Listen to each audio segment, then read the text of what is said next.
आदेश आदेश गीता ज्ञान का ये भाग 93 अध्याय 6 श्लोक संख्या 7, 8 और 9। भगवान श्री कृष्ण हमें एक बहुत ही बड़ी बात कहते हैं, वह है खुद ही खुद का मित्र और खुद ही खुद का शत्रु है। महाभारत की एक बात यहाँ सटीक बैठती है। जब युवराज का चयन करने का समय आया हस्तिनापुर में, तभी भीष्म पितामह ने युधिष्ठिर को और दुर्योधन को दोनों को बुलाया और काम सौंपा। दुर्योधन को कहा कि हस्तिनापुर में से सबसे अच्छा इंसान ढूंढ लाओ, और युधिष्ठिर को कहा कि हस्तिनापुर में से सबसे बुरा इंसान ढूंढ लाओ।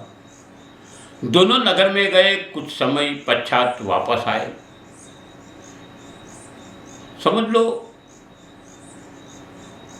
आने के बाद में भीष्म पितामह के सामने खड़े रहे और सिर्फ भीष्म पितामह ने पूछा कि क्या जवाब है आपका।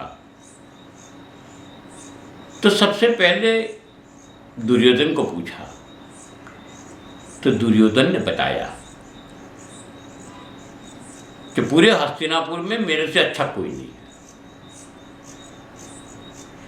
तभी यही बात दूसरी तरीके से युधिष्ठिर को पूछा, तो बताया कि पूरे हस्तिनापुर में कोई बुरा नहीं है, सबसे बुरा मैं हूं। यानी खुद के नजरिए की बात है। बुरा देखण में गया तो बुरा न मिले कोई, आत्मा खुद से देखा तो मुझसे बुरा न कोई। जो बात समझने लायक है।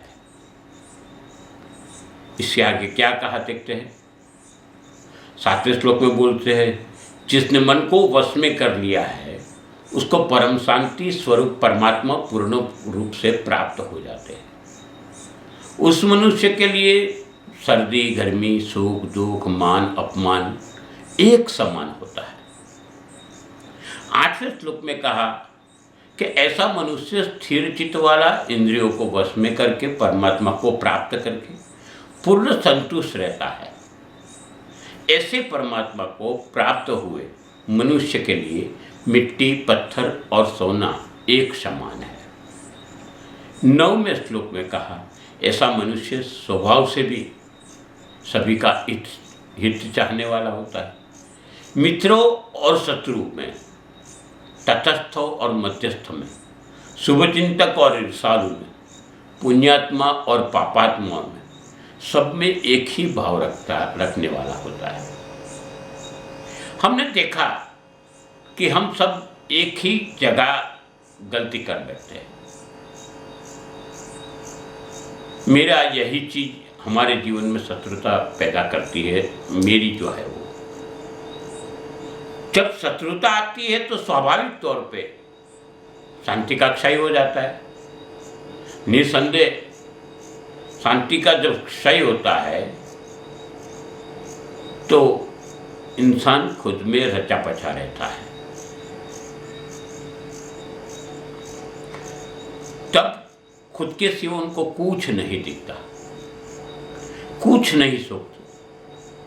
ये सबको छोड़ के मन को वश में करने के लिए कोई जगह पे भी भेद पालना नहीं, जिसके नतीजे स्वरूप सब परिस्थिति में एक समान रहना है। जिस देह को यानी मनुष्य को सुख दुख, मान अपमान, सर्दी गर्मी जैसी कोई असर नहीं होती, जिसके मौजूदा हालात में रहने की सीख प्राप्त कर ली हो, आचरण में अपना ली हो वो चीज को, उसी को परमात्मा की प्राप्ति होती है। ये समझने लायक बात है। सब कुछ होता है, फिर भी हम माया के दलदल में फंसे, सिर्फ और सिर्फ ज़्यादा में और ज़्यादा में लगे रहता है। सदैव अपने में असंतुष्ट पाते हैं, आंतरिक शांति का अनुभव नहीं ले पाते हैं। हमेशा खुद में ईर्ष्या पालना हमारा स्वभाव बन जाता है, राग द्वेष पालते हैं, चिंता हमारे शरीर में, जिनके कारण चिंता उत्पन्न होती है। चिंता और ये दुख के कारण राग द्वेष भी प्राप्त होता है। जिनके अंतःकरण ज्ञान से तृप्त है, उसको कोई चीज में मोह नहीं रहता। सिर्फ भगवे कपड़े पहनने से कोई त्यागी नहीं हो जाता। इसके लिए मनुष्य को मन से शुद्ध होना जरूरी है। कई जगह पे देखा है कि बैग पहन के भी भूख नहीं कम होती। हर एक परिस्थिति में जी भी नहीं सकते, वैभव चाहिए, तो वो त्यागी कैसे? कोई भी क्रिया करो, उसका चिंतन करो, इसके बाद आचरण में लाओ, खुद को पहचानो, क्या सही है क्या नहीं वो सोचो। एक स्थान ऐसा आएगा कि जब सब में समता पाएंगे, कोई बड़ा नहीं, कोई छोटा नहीं, कोई धनी नहीं, कोई निर्धन नहीं, इनके लिए सुवर्ण क्या, इनके लिए मिट्टी क्या, सब एक समान हो जाता है। तभी योगारूढ़ हो सकते हो। श्री हनुमान जी की एक बात यहाँ याद आती है। जब लंका में जीत हुई, विभीषण को राज्याभिषेक दिया गया, तभी की बात है। और राज्याभिषेक की प्राप्ति करने के बाद में जो परिस्थिति उत्पन्न होती है, सबको भेंट सौगात उपहार दिए जाते हैं।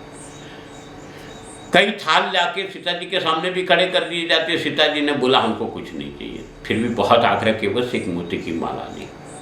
हनुमान जी के सामने भी उपहार लाए, हनुमान जी ने कोई चीज़ न स्वीकारी, उन्होंने भी कुछ न लिया, मगर सीता जी ने एक मोती की माला जो ली थी वो हनुमान जी को दी।